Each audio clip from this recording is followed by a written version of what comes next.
जय हिंद। मैं अमरीश कुमार आरआईएस एकेडमी से आप लोग का बहुत बहुत स्वागत है हमारे यूट्यूब चैनल पे। और आप लोग का बहुत बहुत धन्यवाद, हमारे चैनल को आप बहुत सब्सक्राइब करें, कमेंट्स करें। हम लोग जो है इतिहास में एक बहुत महत्वपूर्ण जो चैप्टर है, बहुत महत्वपूर्ण विषय है जो है मौर्य साम्राज्य।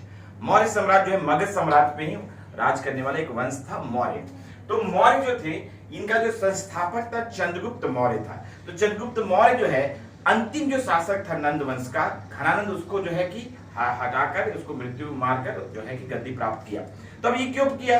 क्योंकि जो घनानंद जो था नंद वंश का अंतिम शासक, वो जो चाणक्य था उसका गुरु जो था, जो कि उसकी जिसको कौटिल्य भी बोलते हैं, विष्णुगुप्त भी बोलते हैं, उसको बहुत उसकी जो बेइज्जती की थी, बहुत निंदा किया था। तो उसने बदला लेने के लिए बोला था कि तुम्हारे साम्राज्य को नाश कर देंगे, खत्म कर देंगे। और इसलिए जो है कि वो तक्षशिला चला गया, फिर वहां पे चंद्रगुप्त मौर्य को देखा और वहां पे उसको ट्रेनिंग दिया, फिर छोटे छोटे राज्यों को हरवाया, फिर जाके अंत में जो है नंद शासक पे आक्रमण करके जो है घनानंद को मरवाकर आपको जो है चंद्रगुप्त मौर्य ने मौर्य साम्राज्य की स्थापना की। ये कहानी है, ठीक है। अब देखते हैं चंद्रगुप्त मौर्य का कार्यकाल जो था 322 ईसा पूर्व से 298 ईसा पूर्व तक था। ये बहुत महत्वपूर्ण है और इसकी सबसे बड़ी उपलब्धि ये है कि 305 ईसा पूर्व में सिकंदर का जो सेनापति था सेल्यूकस, उसको हराया। इसकी सबसे बड़ी महत्वपूर्ण उपलब्धि ये है।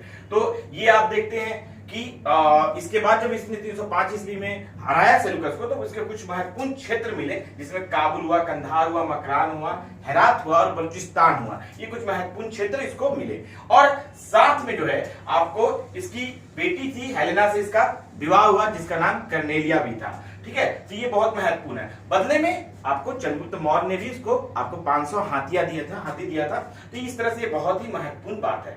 आपको एक चीज और ध्यान रखना होगा कि चंद्रगुप्त मौर्य को सेंड्रोकोटस बोलते हैं। ये कौन इतिहासकार बोलते हैं? तो स्ट्रैबो बोलते हैं, एरियन बोलते हैं और जस्टिन बोलते हैं, जो यूनानी इतिहासकार थे। तो इन्होंने इसको सेंड्रोकोटस बोला है। और एक इतिहासकार जो है प्लूटार्क ने इसको एंटोकोटस ने भी बोला है। प्लूटार्क ने इसको एंटोकोटस बोला है। ये आप ध्यान रखिए, चंद्रगुप्त मौर्य के लिए बोला जाता है। उसके बाद हम लोग देख रहे हैं कि प्रथम जैन संगति जो है चंद्रगुप्त मौर्य के समय हुई थी, जिसकी अध्यक्षता स्थूलभद्र ने की थी। और इस समय जो है आपको जैन दो धर्मों में, दो संप्रदाय में विभाजित हो गए। श्वेतांबर जो श्वेत वस्त्र को धारण करेंगे और दिगंबर जो नग्न रहते हैं वो। तो जो दिगंबर थे वो भद्रबाहु के नेतृत्व में जो है अकाल पड़ गया था मगध में, इसीलिए ऐसा जो है कि भद्रबाहु के नेतृत्व में जो है दिगंबर जो है फॉलोअर लोग वो चले गए। उसके साथ साथ चंद्रगुप्त मौर्य भी जो है जैन धर्म को ग्रहण करके साथ में चला गया। और वहां पे जो है कर्नाटक के मैसूर में आपको स्वर्ण बेलगोला जगह है, वहां पे उसने सलेखना विधि जो है आपको 64 की उपवास की विधि होती है, जो कि आपको उससे मोक्ष की प्राप्ति होती है। तो उससे सलेखना विधि से उसने मृत्यु को प्राप्त किया चंद्रगुप्त मौर्य ने। ये बहुत महत्वपूर्ण चीजें हैं। अब चंद्रगुप्त मौर्य के समय जो है एक महत्वपूर्ण चीज है कि मेगास्थनीज जो आया था उसके समय, यूनानी जो है आपको राजदूत आया था। तो इसने जो है 7 वर्ष तक जो है मगध में रहा और उसने जो है यहाँ पे जो है भारतीय समाज को 7 वर्गों में विभाजित किया, जिसमें महत्वपूर्ण जो है आपको शिकारी हुए, मंत्री हुए, दार्शनिक हुए, निरीक्षक हुए, व्यापारी हुए और योद्धा हुए, ये और कृषक हुए। ये 7 वर्ग जो है इसके थे, जो आपको माना जाता है। इसके बाद हम लोग देख रहे हैं कि सेल्यूकस आपको ये मेगास्थनीज जो है आपको शिव को जो मानने वाले हैं उसको डायोनिसियस बोला और कृष्ण को जो मानने वाले उसको हेरिक्लिच बोला। तो इस तरह से हम लोग देख रहे हैं चंद्रगुप्त मौर्य भी चंद्रगुप्त के समय मेगास्थनीज जो है बहुत महत्वपूर्ण था। उसके बाद देखते हैं विष्णुगुप्त और कौटिल्य या चाणक्य, उसके दरबार में जो था बाद में उसका जो मंत्री था, प्रधानमंत्री था, तो उसने एक पुस्तक लिखी अर्थशास्त्र। बहुत महत्वपूर्ण है। अर्थशास्त्र हमेशा पूछता है, राजनीति पर ही आधारित है। तो अर्थशास्त्र ने सप्तांग सिद्धांत दिया कि राजा को 7 जो सिद्धांत है राज्य को चलाने के लिए, जिसमें राजा है, अमात्य है, जनपद है, दुर्ग है, कोष है, सेना है और मित्र है। ये सप्तांग सिद्धांत में आप राजनीति शास्त्र में पढ़ेंगे और इतिहास में भी पढ़ेंगे सिद्धांत को। फिर इसके बाद हम लोग देखते हैं कि चाणक्य को भारत का मैकियावेली बोला जाता है। बहुत महत्वपूर्ण क्वेश्चन है, चाणक्य को भारत का मैकियावेली बोला जाता है। उसके बाद देखते हैं उसका जो है पुत्र बनता है शासक बिंदुसार, जिसको अमात्यघात बोलते हैं, मित्रघात बोलते हैं। मित्रघात का मतलब होता है शत्रुओं को नाश करने वाला। ये बहुत ही इंपॉर्टेंट है। और बिंदुसार जो है ये आजीवक धर्म को मानता था। आजीवक धर्म का संस्थापक कौन था? मगलीपुत्र कौशल था। तो ये आजीवक धर्म को मानता था बिंदुसार। बिंदुसार के समय महत्वपूर्ण बात ये हुई कि सीरिया का शासक एंटियोकस ने अपना एक राजदूत भेजा था डायमिकस को। बोला जाता है डायमिकस जो है मेगास्थनीज का उत्तराधिकारी था, ठीक है। और एक शासक था, मिस्र का शासक था टालमी द्वितीय, उसने एक राजदूत को भेजा था जिसका नाम है डायोनिसियस था।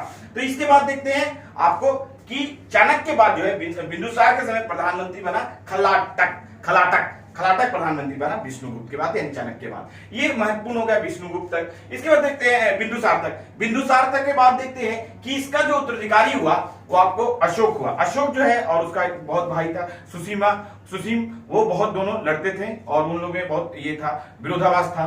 लेकिन अशोक जो है अपने 99 भाइयों की हत्या करके, ऐसा बोला जाता है इतिहास में, गद्दी को प्राप्त किया।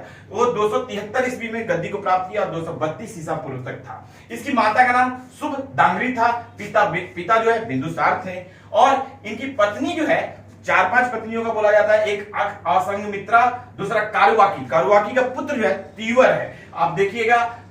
उसके बाद बौद्ध ग्रंथ में जो है एक पत्नी का नाम पद्मावती बताया गया है और एक पत्नी जो है नागदेवी है। नागदेवी से ही महेंद्र और संघमित्रा इसके पुत्र पुत्री हुए।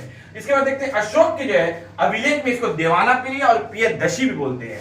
और इसमें आपको देखते हैं कलहन जिसने राजतरंगिणी लिखी, जिसमें इतिहास को पहली बार तिथिवार किया गया, इसमें बताया गया कि श्रीनगर का जो है फाउंडर अशोक था। श्रीनगर की स्थापना अशोक ने की थी। फिर अशोक के 14 महत्वपूर्ण शिलालेख है, जिसमें सबसे महत्वपूर्ण शिलालेख 13वां शिलालेख है जो कलिंग युद्ध से संबंधित है, 261 ईसा पूर्व में हुआ था, अपनी गद्दी प्राप्त करने के 8वें वर्ष। ये बहुत महत्वपूर्ण है। इसी के बाद जो है अशोक महान बनता है। अशोक क्यों महान बनता है? क्योंकि उसने जो है भेरी घोष की जगह, लड़ाई की जगह धम घोष को अपना लिया, मतलब शांति का नीति को अपना लिया गया और बौद्ध भिक्षु बन गया। और वहां पे उसने जो है आपको न्योग्रोध से अपना जो है आपको जो है न्योग्रोध जो है उसका चचेरा भाई था, सुमन भाई का पुत्र था। न्योग्रोध से जो है बौद्ध धर्म की जो है की शिक्षा ली और बाद में उपगुप्त से भी इसने बौद्ध धर्म की शिक्षा ली। तो न्योग्रोध से भी शिक्षा ली और उपगुप्त से भी शिक्षा ली आपको अशोक ने, और बौद्ध धर्म को अपना लिया। पहले अशोक जो था शैव धर्म को मानने वाला। बहुत क्वेश्चन आता है कि अशोक पहले क्या मानता था, तो शिव को मानता था। इसके बाद देखते हैं इसने श्रीलंका में जो है अपने पुत्र महेंद्र और संघमित्रा को जो है धम्म यात्रा पे और धम्म के प्रचार के लिए भेजा गया।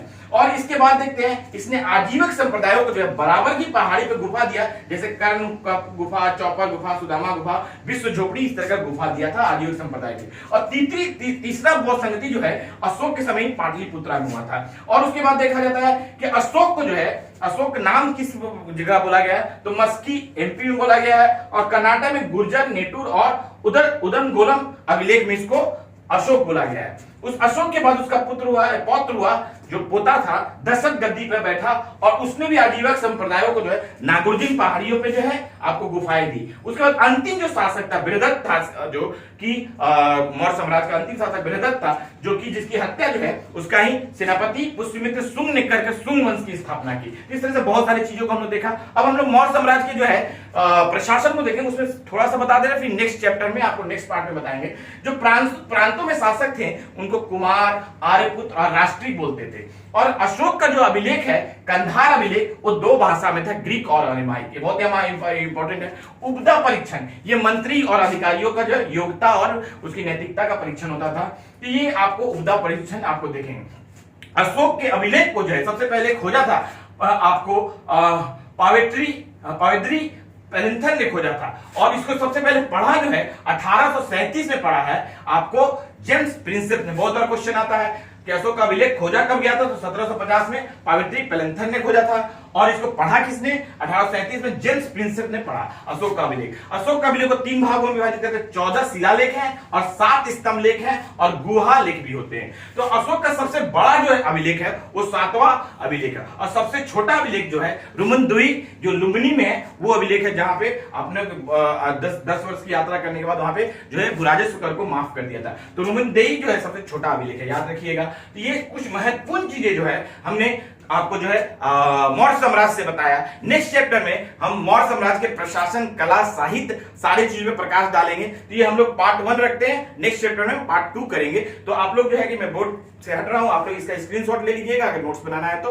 और आप इस बार हमारे वीडियो को 2-3 बार सुनिएगा तो सारे फैक्ट्स आपको आ जाएंगे। आप लोग अपना ध्यान रखिए और यूपीएससी का पीटी जो 28 मई को है उस पर फोकस करके फिल्म्स को निकालना बहुत जरूरी है।